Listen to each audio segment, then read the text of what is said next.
Hello, guys and gals, me Mutahar, and there's been a lot of wild stuff going on. GTA 6 getting leaked, Twitch imploding. I would say September is just not a good month for a lot of things.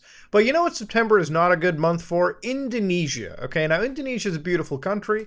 Based on world population metrics, if we're going to be honest with you, Indonesia is like the fourth largest country, okay? Right after the United States, Indonesia has the fourth largest population. Now, obviously, Indonesia is a country that has a lot of people jumping onto the world of the internet, okay? There's a lot of people who have finally accessed the internet in Indonesia for the first time, and they're having a good time. Well, at least that's what we thought.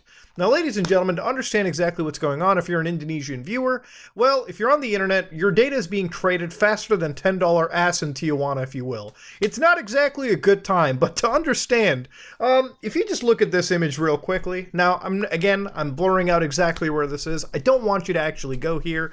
These are darknet marketplaces where in the last few days, Indonesians have had a lot of their stuff being sold. For instance, you've got, a set of data leaks. You've got their online gambling database being leaked. You've got Indonesia car data being leaked. You've got USA full SSN date of birth being leaked. You've also got SIM card databases being leaked to the point of 1.4 billion entries, citizen information, citizen data. Enterprise, express enterprises. A lot of data is being leaked out of Indonesia. And you might be wondering, but Muta, where's it coming from? Now, in the last few weeks, there's been a new person on the block, a Robin Hood type figure in the world of cyber hacking, one known as Bjorka. Now, of course, Bjorka, if you can actually look at this image right over here, this is what I guess you could say the AI amalgamation of the cyber attacker is. Obviously, it's not Bjorka. But Bjorka appears to be a cyber attacker from Warsaw, Poland, who has a rather interesting backstory. Now, from what I've been able to piece with the backstory for Bjorka, apparently this is somebody who has had a friend from Indonesia in their country, and their friend has told them a bunch of wild things. They've told them how Indonesia is not exactly the all sunshine and rainbow, if you will. So what is...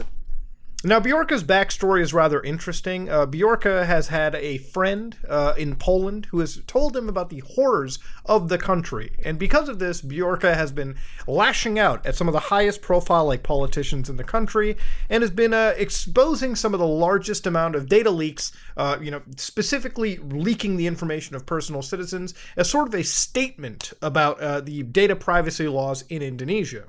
Apparently, they've been going at a lot of politicians who are basically ignoring the fact that there's actual protests in the country. If you actually look into what's been going on over in Indonesia, because of the rising fuel prices, which realistically is everywhere, rising prices and inflation, it's a bad time if you're in the economy.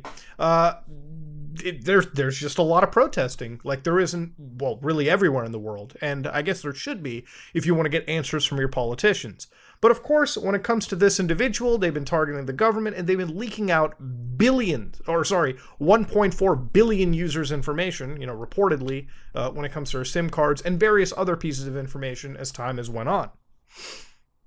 Now, again, apparently their friend told them that they left Indonesia because of anti-communist purges back in the 60s. And of course, there's nothing to verify these claims, okay? There's nothing to really verify if this is completely legitimate or factual. It sounds cool. It sounds like it would be a Hollywood production sometime down the road.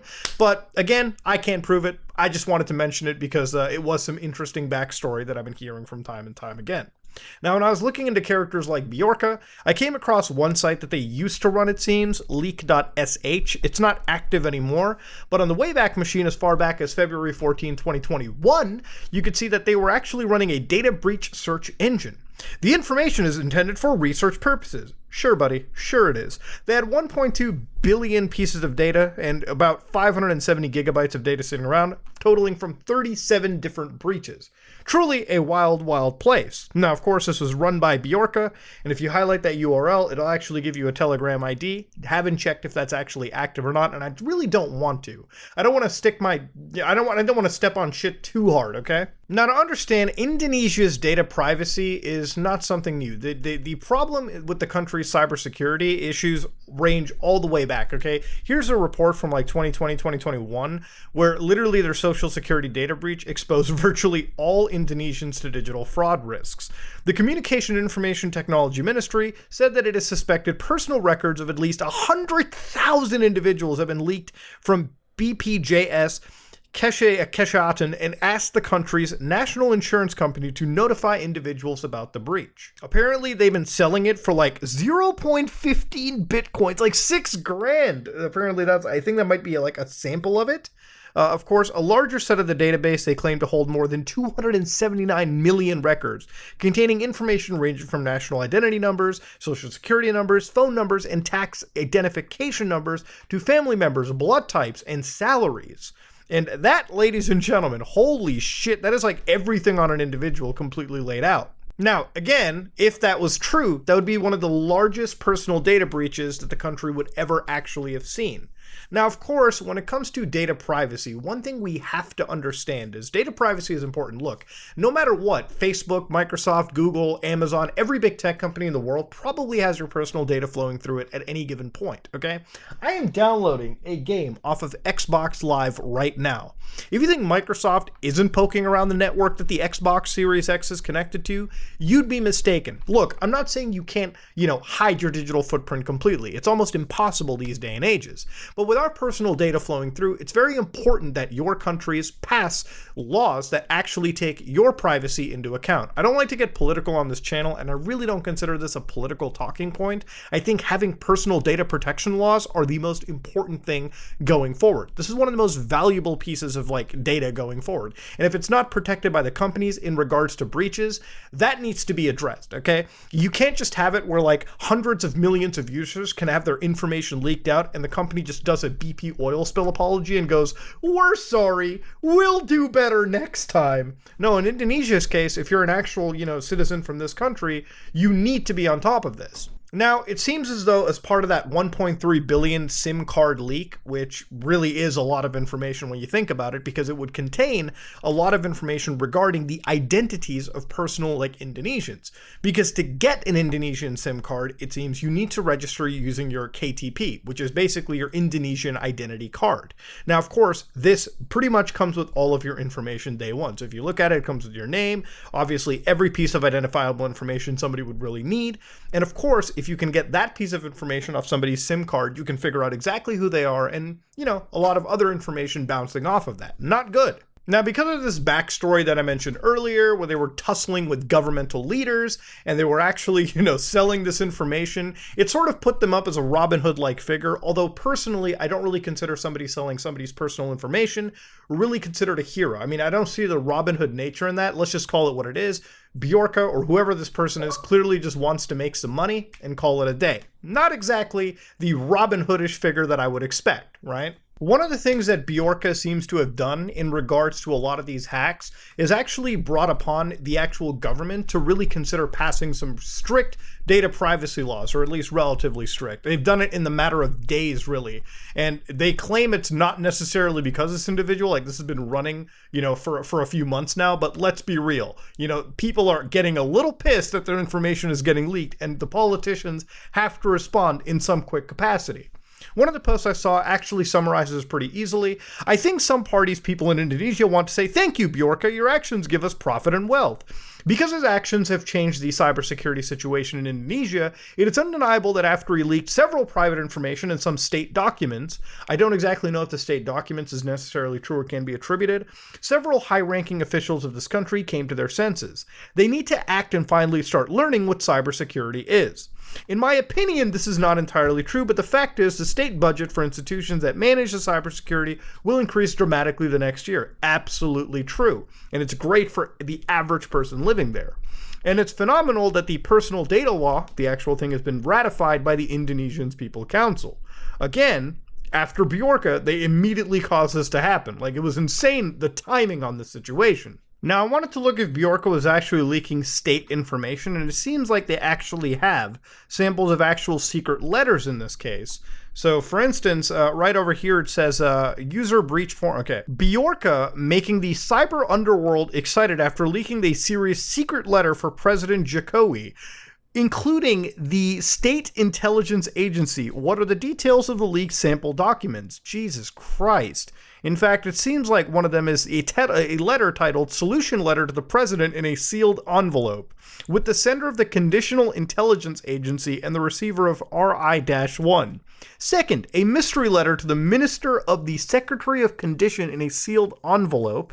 Third, a request for snacks. Fourth, application for aid to constructions and infrastructure. Jesus Christ, if true, this is like legit state secrets and state intelligence being leaked. This would not fly. If you were in like the States and this happened, the fucking CIA would have had your head on a platter instantly. This person is gonna have, like, I actually am wondering if Bjorka is in Indonesia, they gotta like get out of the country. If they are in Poland or Warsaw, so to speak, then this really has to be like an international thing and they have to like hunt this guy down. It's gonna have to require some actual like, collusion between both parties, if you will. Now, of course, the accounts that are existing right now regarding Bjorka, none of them are apparently like official, simply because the original account did get banned for doxing and releasing information on, again, high-profile individuals. And again, Twitter, I believe, has an actual issue with you posting illegal leaks, illegal information on their site. You can't treat it like it's pastebin or doxbin, if you will. So again, Twitter will get rid of you. But here you can actually see like they've got some accounts. They sort of like nod that it's Warsaw, Poland. Again, you can't confirm if this is real or not. But before the account was banned, this is kind of like the general like vibe of the entire profile. Interesting stuff. Like in some cases, you can see like on September 22nd, one of these accounts is randomly to support people who are struggling by holding demonstrations in Indonesian regarding the price of fuel oil. I will publish my Pertamina database soon. So again, they're just going on a war like path with the actual government. Truly wild shit. Because of, again, Bjorka, 3 days ago, it seems like the Indonesian parliament did in fact pass some personal data privacy bills. So for instance, the bill's passage comes after a series of data leaks and probes into alleged breaches at government firms and institutions, from a state insurer, telecom company, and public utility to contact tracing COVID-19 applications that revealed the president's vaccine records. Lawmakers overwhelmingly approved the bill, no shit, which authorizes the president to form an oversight body to find data handlers for breaching rules on distributing and gathering personal data. The biggest fine is 2% of a corporation's annual revenue, so you'll be taxed a little bit overall. The law includes a 2-year adjustment period, but does not specify how violations would be addressed during that phase. Okay. So again, the legislation stipulates individuals can be jailed for up to 6 years for falsifying personal data or for personal gain, or up to 5 years for gathering personal data illegally. Users are entitled to compensation for data breaches and can withdraw consent to use their data. Very important, very good for the average person that they actually have this dropped into it.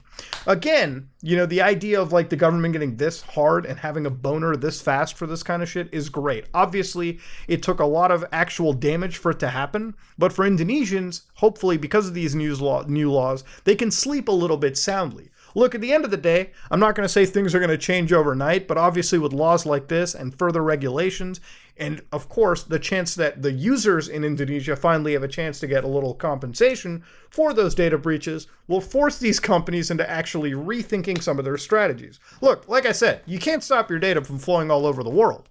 But it's really now, in today's day and age, that you have to somehow stop these companies from like playing fast and loose with your personal information. They make billions of dollars a year. At least spend like a couple million of that fortifying your data walls, okay, fortifying your data servers, so that ultimately they can be safe and you can be safe.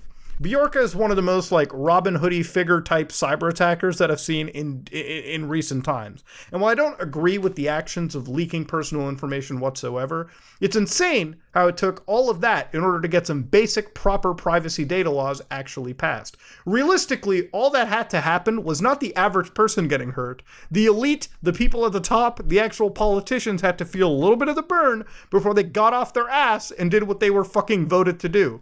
Look, Indonesia's a wild place, man. It's the goddamn Wild West for cybersecurity at this point. But hopefully, what happened in Indonesia will probably not happen in other parts of the world, and hopefully it can all be used as a learning experience for every other country out in the world, too. Ladies and gentlemen, this is me, Mutahar, and if you like what you saw, please like, comment, and subscribe. Dislike it if you dislike it. am out.